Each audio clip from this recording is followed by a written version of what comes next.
sobre a sequência da série de entrevistas com personagens da história da Rádio Universidade. Já está comigo aqui no estúdio o Nicola Chiarelli Garofalo, que foi diretor da emissora aí no final dos anos 70, início dos anos 80, e tem muita história também para nos contar, pelo trabalho e pela passagem do Nicola em nossa emissora. Nicola atendeu nosso pedido aí de entrevista, chegou agora há pouco de Silveira Martins, onde ele também tem propriedade, mora um pouco em Silveira e um pouco em Santa Maria. É isso, Nicola? Bom dia. Bom dia, Montanher, bom dia, ouvintes. Exatamente. Um pouco antes de eu me aposentar aqui da universidade, havia trabalhado em 5 reitores, né, desde o Dr. Mariano até o professor Benetti. Então eu estava um pouco cansado. Aí comprei um cantinho lá no meio do mato para descansar. E aí fui arrumando.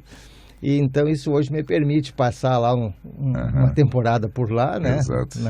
Curtindo a natureza. Curtindo a natureza. Tranquilo, e um pouco na cidade também. É verdade. Bem, sobre a Rádio Universidade propriamente, Nicola, em que ano você tem lembrança do ano que entrou na emissora e a partir de que momento foi diretora?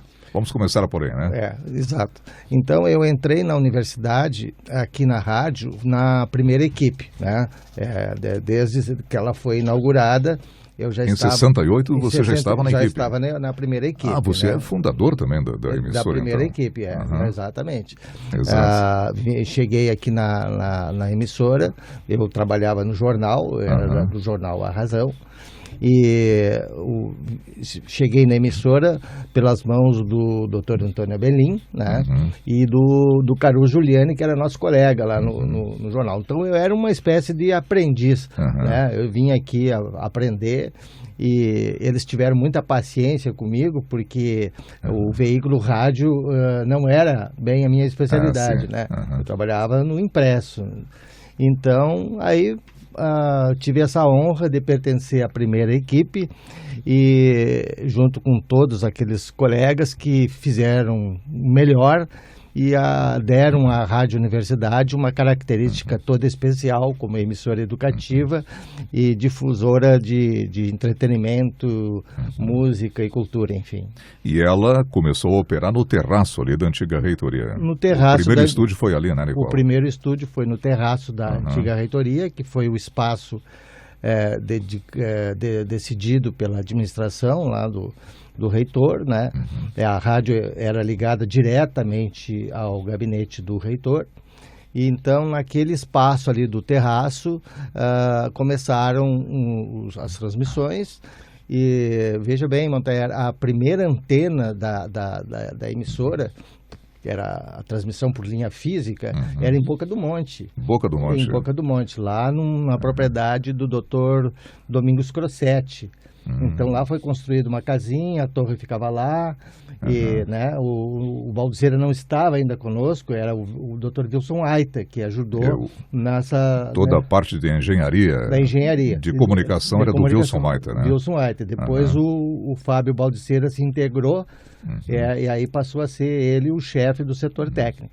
Era muito complicado, porque a linha era precária, e a rádio volta e meia ficava fora do ar, por problemas técnicos, e inclusive às vezes nos roubavam a linha, roubavam. Naquele tempo possivelmente não tinha segurança lá, gente de controle lá da estação. E era a CRT que dava a linha, né? Então tinha que reclamar lá, era um sufoco, era uma correria.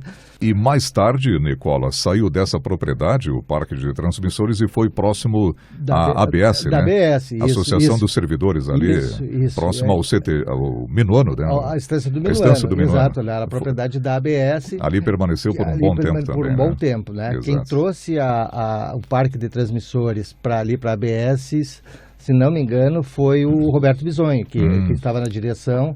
Na gestão do Bisonho. Na gestão do Bisonho. Né? Ele transferiu porque lá em Boca do Monte estava muito precário. Exato. E, Nicola, no tempo, então, quando você ingressou na rádio em 68, funcionava na antiga reitoria E a reitoria, evidentemente, aqui no campus ainda não havia sido construído esse prédio, o reitor trabalhava lá no centro da cidade, né? Sim, então estava próximo do gabinete do reitor ali, a rádio, né? Próximo ao gabinete do reitor, se reportava direto ao gabinete do reitor, inclusive as reportagens, porque assim, naquela época, ali o gabinete do Dr. Mariano, eu dizia, né, funcionava como uma espécie de uma embaixada, porque todos os dias tinham visitantes ilustres chegando para a universidade, convidados, professores, até políticos, né? E, enfim, muitas pessoas importantes. Então, a gente praticamente fazia a cobertura de todas essas visitas e o gabinete era uma fonte de notícias. E eu que era o mais novo e tal, né? Sempre com o meu gravadorzinho. Você fazia lá, a reportagem. Gravava e tal, e trazia as informações, porque na rádio também funcionava o serviço de imprensa da universidade. Ela se chamava Divisão de Imprensa, Rádio e TV Educativa. Eram 3 coisas dentro daquele setor. Então, essas notícias que vinham da administração central da universidade eram feitos os releases, né?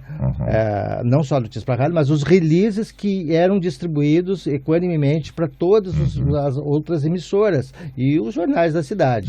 Então o serviço era puxado, né? E essa distribuição, Nicola, acontecia no fim do dia, assim? Havia a produção de release e me parece até áudios também, que eram enviados para as emissoras, né? Áudios também eram enviados para as emissoras. Uma fita cassete, eu acho que era através de fitas. Através de fitas, né? Porque o cassete ainda estava, não me lembro bem, mas eu acho que o cassete, nessa época mesmo, ainda nós não tínhamos, né?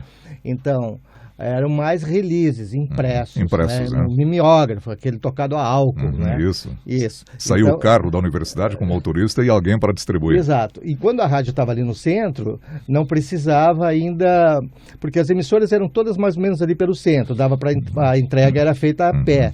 Por volta das 17 horas, por aí, 16 horas, saía um funcionário, né, que fazia essas entregas, os releases, que iam para os jornais acompanhados de fotos, né, as fotos do dia.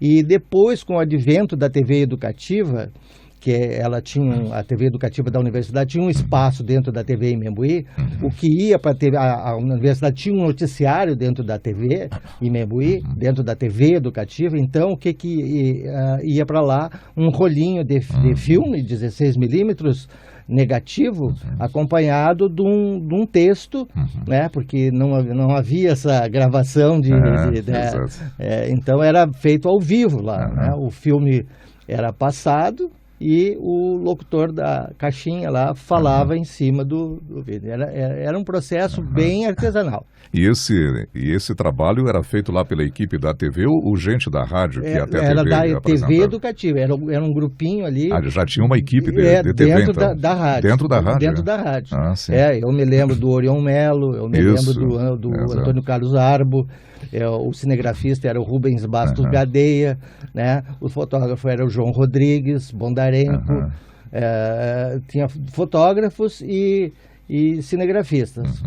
E o Orion Melo, inclusive, produziu um vídeo que existe até hoje sobre a utilização de solos de forma orgânica pela professora Ana Primavesi, que era daqui, hoje está em São Paulo com 90 e poucos anos, né? Sim. Mas é um vídeo pioneiro, assim, no trato ecológico do solo, né? Ele é quase exclusivo, e há pouco eu conversava com o professor Orion Melo, que é meu particular amigo, amicíssimo, e ele ainda está envolvido com esse filme, e ele me dizia que o filme A Vida do Solo, se não me engano é o título, ele está dentro da cinematografia universal como um dos primeiros ou quase único filme com animação de enfoque na ecologia. E produzido naquele tempo, né? Que as produções eram precárias, difíceis, né? Exatamente. E ele já tinha essa tecnologia de se produzir vídeos, né? Isso foi nos início dos anos 70 ou final dos anos 60? Mais para trás ainda, eu acho que... Mais para trás, eu acho que quase que na abertura da rádio, nos anos quase 68. mais ou menos coincidindo com isso aí. A equipe que produziu esse filme era com o nosso querido, saudoso, meu amigo, eu fui iluminador dele, o José Feijó Caneda, que era dono da Foto Íris e era um amante da arte cinematográfica. Então ele se propôs, né, a ser a gravar as imagens de animação que o Orion, o Joel Saldanha, que era desenhista também, e a professora Glícia Deller também trabalharam. Os três trabalharam e eles criaram 7 de filmagem, né? Com o Caneda construiu uma grua de madeira e pendurou a câmera lá. Olha, era um negócio assim incrível. Bem adaptada para a produção de filmes. Para a produção, né? do filme com animação. Então eram os desenhos, né? E dava o movimento. Então foi uma coisa assim espetacular da criatividade daquele pessoal naquela época, e esse filme hoje está digitalizado. O Orion conseguiu a digitalização dele e parece que agora ele está fazendo algumas adaptações também. Ele está adequando e nas gravações ditas mais modernas, assim, com equipamentos virtuais. Isso prova, Monteiro, que naquela época o pessoal só não fazia chover para cima. Exatamente, porque o resto era possível. O resto era possível. É verdade. Nicola, terminada essa fase inicial da nossa entrevista, que você entrou no grupo pioneiro, então, na abertura, né? Mais tarde você assumiu a direção da rádio, né? Sim, sim. E foi ali no final dos anos 70? Foi no reitorado do professor Derblay Galvão. Derblay Galvão. Então, eu quando eu assumi lá, havia a precariedade das instalações, né, que já estavam bem precárias e assim muito pequenas, né, porque nós já tínhamos um quadro maior de colaboradores, e eu oficiei ao reitor, eu quando eu assumi lá, havia a precariedade das instalações, né, que já estavam bem precárias e assim muito pequenas, né, porque nós já tínhamos um quadro maior de colaboradores, e eu oficiei ao reitor dizendo que nós precisávamos, né, enfim, achar um local melhor para instalar a rádio. E aí começaram as negociações, né, até que surgiu aqui o 10º andar do prédio da administração central, uma vez que a reitoria, né, conseguiu a verba necessária e uma empresa construiu dentro dos padrões técnicos, né, esse estúdio que, graças a Deus, está aqui hoje, né? Bem modernizado, que eu vejo, né, com uma equipe maravilhosa trabalhando aqui, e a rádio então veio para cá, e eu estava nessa. E o trabalho foi intenso ali, de carpintaria, de preparação de estúdios. Sim, compra de equipamentos, né? Tudo, né? Os nossos equipamentos já estavam bem deteriorados, então a gente aproveitou aquele embalo e pressionamos para a aquisição de mesas de áudio, gravadores, enfim, tudo aquilo que existia de moderno, né? Para a rádio, que já tinha os seus transmissores ali na ABS, né? Então já necessitávamos assim ter um up. E mesmo porque a rádio ela se reportava ao Dentel naquela época, era o Departamento Nacional de Telecomunicações. E eu havia recebido do Dr. Iapir Marota, que era o delegado regional do Dentel aqui no Rio Grande do Sul, dizendo que havia sido aprovado o novo Plano Nacional de Telecomunicações e que a Rádio Universidade deveria sair do 1 kW para 10 kW. Essa notícia caiu como uma bomba. Foi na tua gestão que aumentou a potência, então, da emissora, né? Foi na minha gestão. E essa notícia caiu como uma bomba, porque eu logo fui ao reitor, né, dizendo, olha, nós temos uma orientação, naquela época o Dentel fiscalizava mesmo, né, todas as emissoras de rádio, e ele nos deu prazo para aumentar a potência. O Plano Nacional de Telecomunicações nos dava prazo.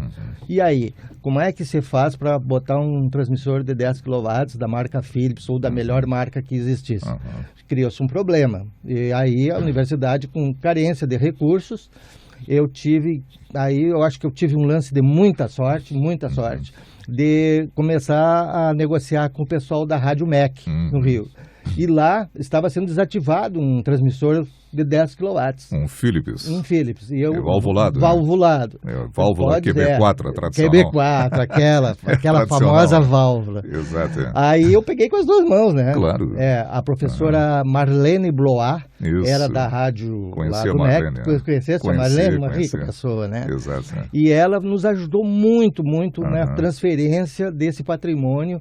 E até tem fotos aqui na revista da universidade. Exato. Do transmissor chegando lá no parque de transmissores e sendo descarregado lá. Era um transmissor valvulado, mas era Philips. Claro. E ele permitia... De qualidade. Né? E ele permitiu, então, que a rádio cumprisse aquele prazo. Graças a Deus. Exato. No dia tal, lá nós ligamos 10 kW e o Balduceira botou os 10 quilos no ar. Exato. E a gente oficiou para o Dentel que tínhamos cumprido. Estava tudo e dentro eu fui dormir das normas. em casa com a consciência tranquila. Exato. E o de 1 kW ficou de reserva, né? Ficou porque de reserva. Então operava ficou de reserva. 1 kW, né? Porque o D10 volta e meia, né? Aquela dava manutenção, né? problema, válvula QB4 queimava.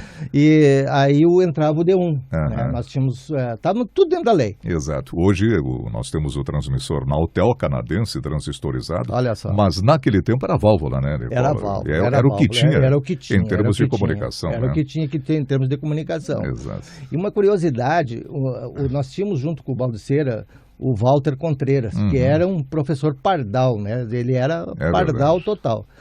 E fazia de tudo. fazia. E um dia ele lá fazendo umas experiências, ele nos colocou em FM. Ele conseguiu linkar o estúdio com a torre em frequência modulada, mas isso tudo muito em segredo, porque era proibido. Nós não tínhamos frequência FM.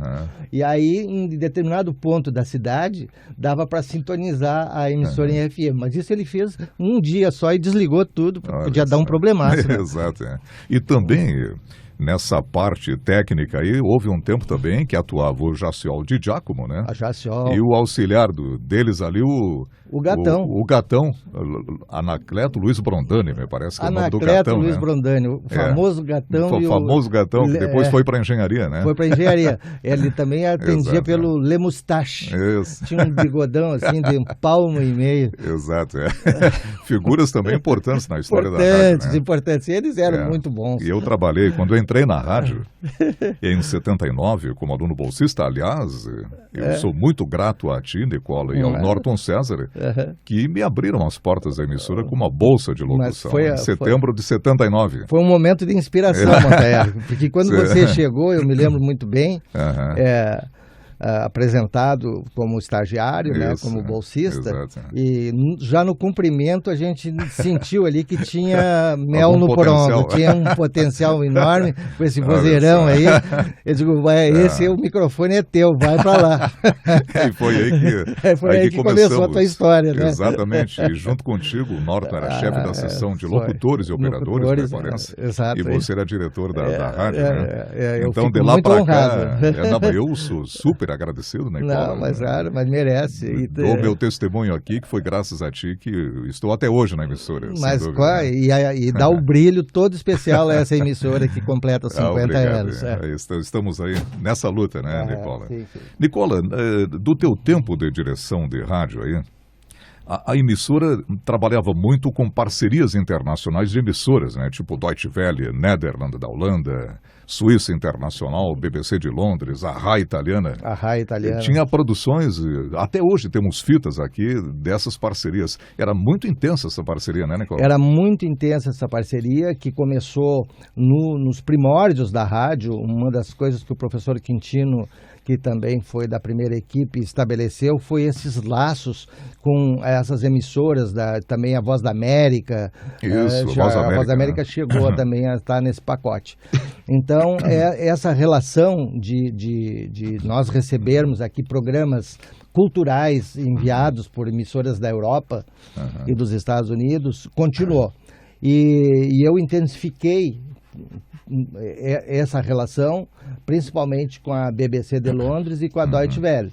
né? Da BBC tivemos aqui a visita do Alberto Palaus, que era do Serviço Latino-Americano da BBC, que estava em giro pelo Brasil, nos visitou, tem foto e tudo mais. E também o pessoal da Deutsche Welle esteve aqui no nosso estúdio, né? Conferindo, visitando, foi ao reitor e tal e tal. E aquilo era assim um reloginho, o envio dessas fitas, né? Exato, e fitas e programas de altíssimo nível. Séries magníficas, né? Especialmente na música erudita, eram especiais.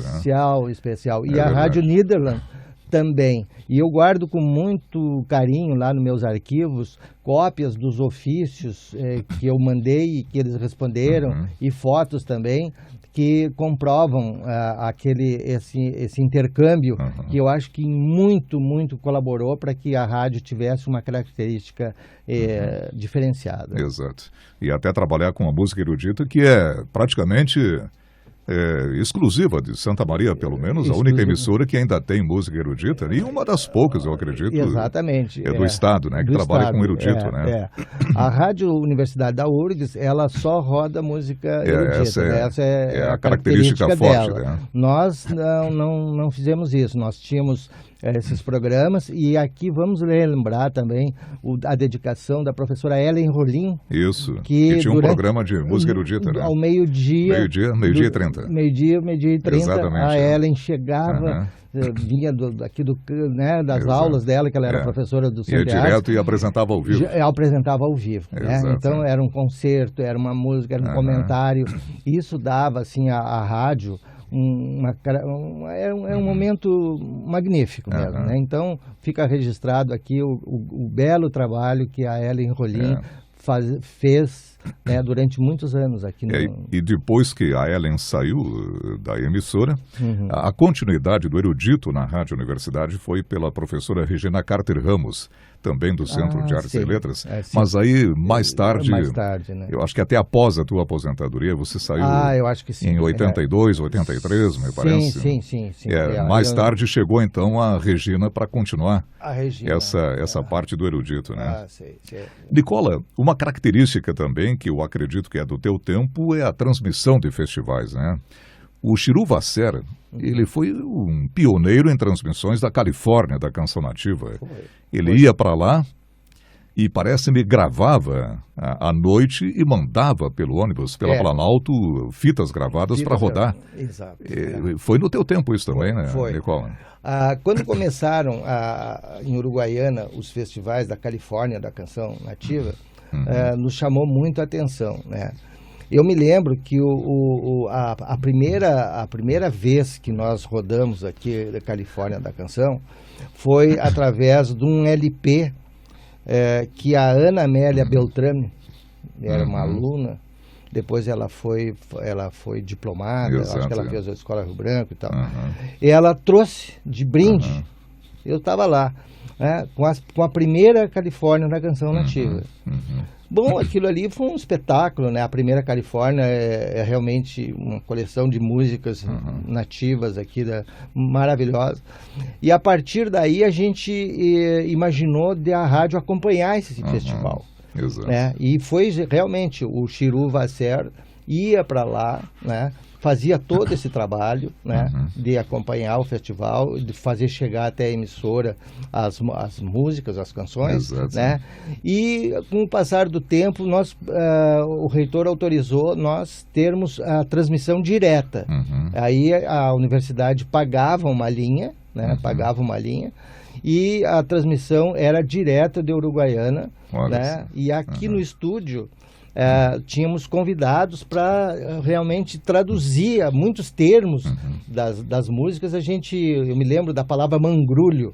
Tinha uma música lá que falava em mangrulho, mas o que é mangrulho? Até para o ouvinte entender a letra. Para o ouvinte entender a letra. Exato. Então, estava no estúdio Newton Monte, e o convidado daquela noite era o Sérgio Assis Brasil e era o Sérgio Dalton Couto, que era um professor da odontologia, também homem de rádio. E na residência, a esposa do Newton Monte era professora de história. E me lembro dele ligando para a esposa, para ela dizer o que que é. Daí ela diz, não, mangrulho é um negócio que tem lá no fundo do campo, é uma espécie de mirante que o peão fica lá para cuidar e tudo mais. Tal. Até orientando. Orientando. Então tudo isso acontecia, né? Ficava uma equipe no estúdio e o festival lá rolando.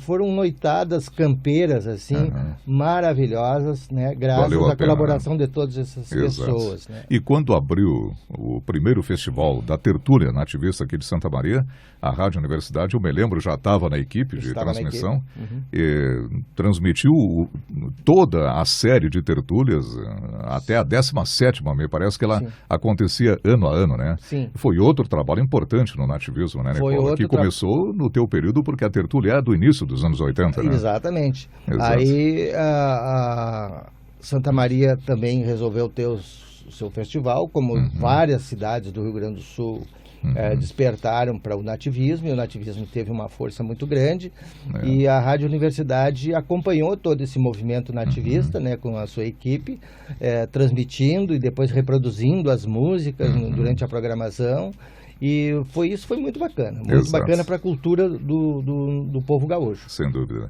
Nicola, eu acho também que, eu me lembro, eu já estava trabalhando contigo na tua gestão de diretor. Você foi fundador do SINRAD, o Sistema Nacional de Radiodifusão Educativa, juntamente com emissoras ligadas às universidades. Foi no início dos anos 80 que o SINRAD foi criado, né? O SINRAD foi criado. Essa integração das emissoras de universidades federais. Exatamente. Né?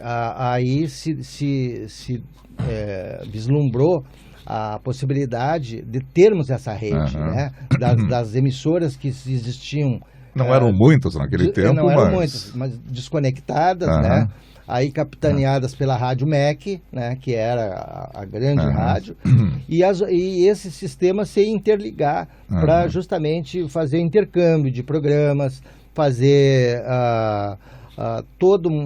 enriquecer, enfim, as respectivas programações. Era uma troca de programas assim, em nível nacional. A nível nacional. Uma rádio do Norte produzia, a gente veiculava aqui, a nossa produção ia para o Norte. Para o Norte, exatamente. Era uma integração cultural, né? Exatamente. E eu me lembro que quando se festejou o Dia Nacional de Ecologia, a Rádio Universidade de Santa Maria, através do James Pizarro, gravou uma vinheta, né, que foi para a Rádio MEC, chamando para o Dia Nacional do Meio Ambiente, coisa assim. Né? E essa vinheta, esse jingle, vamos dizer, não era bem jingle, era um spot, rodou em toda a rede, chamando para a ecologia, que era outro movimento que estava começando, né? E que a gente também teve a satisfação de levantar esse problema do meio ambiente, né? Com um programa aqui dentro da rádio, Antes que a Natureza Morra. Aliás, falando em programas especiais, esse era um que marcou história, o Antes que a Natureza Morra. O outro era o Rádio Teatro da Maria Helena Martins de Mello. João Teixeira Porto com o Sapinho Hortêncio, não era uma vez, né? Era uma vez o Sapinho Hortêncio. Esses programas marcaram a história da rádio, né? O Era Uma Vez tinha um público muito especial, né? Era acompanhado por um público infanto-juvenil. A Maria Helena, durante anos e anos, manteve no ar, né? Com as historinhas, com aconselhamentos, com textos infantis, orientações para criança, de maneira geral. E nós chegamos ao ponto do João Teixeira Porto, que era muito criativo, e essa história do Sapinho Hortêncio, ele escrevia uma peça para o Rádio Teatro, porque ele era um homem de teatro, e na equipe cada um fazia um papel. Eu cheguei a fazer uma voz tem gravação diferente, tua aí. Tem, né? Tem essa gravação, né? Então nós íamos para a cabine e cada um com o seu script e gravava tudo aquilo ali. Era um rádio teatro. Efeitos sonoros, trilhos sonoros, efeitos, sonoplastia e tudo mais.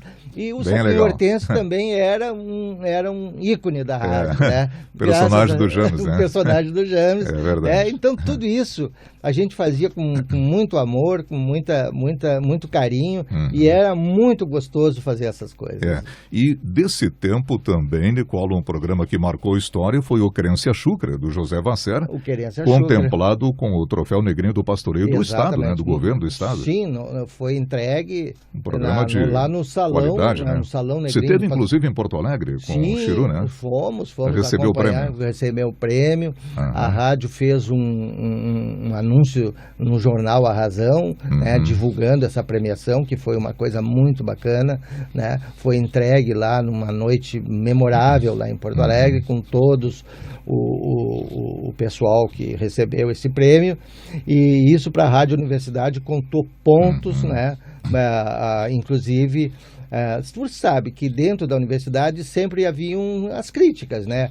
Pessoas que não gostavam muito, achavam que a rádio tinha que ser mais comercial, que tinha que fazer isso, que tinha que fazer aquilo.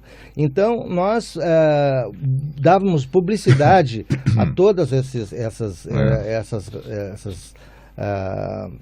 esse prêmio e outros prêmios e outras distinções, para mostrar que a gente estava fazendo um trabalho que estava sendo bem aceito, né? Que tinha bastante audiência, que o público respondia bem. E com isso, nós conseguimos aqui dentro, a nível interno da universidade, sensibilizar o reitor, os administradores, para nós termos verba, porque às vezes teve épocas assim que a gente tinha dificuldade de comprar equipamento, tais válvulas QB4 1100 que custavam uma fortuna, né? Os discos, atualizar a discoteca, tudo isso. Então nós fazíamos um certo trabalho de marketing, né? Para que aqui dentro da universidade a gente conseguisse os recursos, a contratação de pessoal, bolsas, para manter o quadro, né, e tudo funcionando. E funcionou. Né? Funcionou. Os reitores, todos que eu estive ligado, sempre foram muito sensíveis, né? E o fato da gente se reportar direto ao reitor nos dava uma certa tranquilidade, porque a gente conversava direto com o reitor para pedir as coisas, para solicitar, enfim, tudo aquilo que as reivindicações gerais. Exato. E nesse tempo em que você esteve à frente da Rádio Universidade, já havia alunos trabalhando também? Sim. O aluno bolsista. Só que naquele tempo, a diferença para hoje é que alunos de vários cursos podiam trabalhar. Hoje, exclusivamente alunos do jornalismo. Comunicação. Da comunicação em geral, comunicação né? Em geral. E naquele tempo, eu me lembro, tinha até alunos da medicina. Tinha alunos da medicina. No começo, antes do curso de comunicação social, a gente entendia que a rádio tinha que se abrir ao corpo discente, os alunos, né? Então, porque eles faziam parte da universidade e aos poucos conseguimos algumas coisas. Por exemplo, existiam as associações de turma, né? Associações de turma. Então, essas associações de turma, elas promoviam eventos, peças de teatro, almoços, etc., etc., para arrecadar dinheiro para as festividades de formatura. Então, eles precisavam vender isso aí, né? Então, qual era a melhor maneira? Ter na rádio um espaço daquela associação de turma para divulgação desses eventos, dessas promoções, venderem os ingressos e arrecadar o dinheiro e, com isso, ter uma participação dentro do programa da rádio, da programação da rádio. E isso foi muito bom. Várias turmas de alunos, antes do curso de comunicação, frequentavam semanalmente a programação da Rádio Universidade com os seus programas específicos, né? E, assim, de uma maneira geral, a gente recebia informações. Olha, a Associação de Turma da Engenharia está promoviam muito bailes, reuniões dançantes, etc. A gente divulgava isso aí, porque ajudava eles lá a angariarem fundos que a Associação de Turma e tal. E na redação da rádio, também tinham pessoas que ajudavam, né? Vinham ali. Quando foi criado o curso de comunicação social, a primeira coisa que se identificou, os caras do curso de comunicação social têm passe livre aqui dentro, né? Então tivemos vários, que eu me lembro, o Sérgio Metz, o Beto São Pedro, a Letícia Pasqualini, foram estagiários assim que trabalharam junto conosco lá na redação, né? Uns depois tomaram outros caminhos, né? Foram trabalhar em outros veículos, mas muitos passaram pela redação da Rádio Universidade, assim como aprendizes, né? Exato. Fazendo aquilo que orientava, e a gente ficava por ali orientando, de certa forma, eles ficavam sob a minha responsabilidade quando eu estava chefiando a redação. Exato. E tudo muito bem, tranquilamente, todos. O Beto São Pedro foi um que colaborou muito com a gente. Ok. Nicole, eu tenho 2 minutos e meio para a conclusão do programa. Já estamos aí a quase 40 minutos falando de fatos importantes da história, por isso você é nosso convidado. E para terminarmos, Nicole, uma síntese. Desde que você saiu da Rádio Universidade, você sempre continuou trabalhando com comunicação, como até hoje, né? Sim. Embora num ritmo talvez um pouco menor, mas sempre produzindo, inclusive com a TV Santa Maria. Tem um trabalho hoje, né, Nicole? Sim. A comunicação, o jornalismo, né? Eu sou jornalista profissional, não formado pelo curso, mas antes do curso de comunicação já havia registro, né, no Ministério do Trabalho como jornalista, lá do tempo do jornal A Razão. E eu te digo o seguinte, Montanher, depois que a gente entra no mundo da comunicação, é muito difícil sair. É muito difícil sair. Então, eu, quando me aposentei, eu fiquei assim um pouco deprimido, não tinha nada para fazer e tal, e coisa. Eu digo, bom, vamos ajudar em algum projeto aí. Então, ajudei no projeto da TV Santa Maria, na implantação da TV comunitária. Ficamos lá uns 3 anos ajudando e tal. Aí, dei um stop. Aí fui para casa de novo, botar o pijama. Mas aí logo apareceu outro desafio, né? Outro projeto. Outro projeto. Exato. E hoje nós temos aqui em Santa Maria um núcleo do SBT Rio Grande do Sul, né? Que tem uma equipe que faz matérias, né?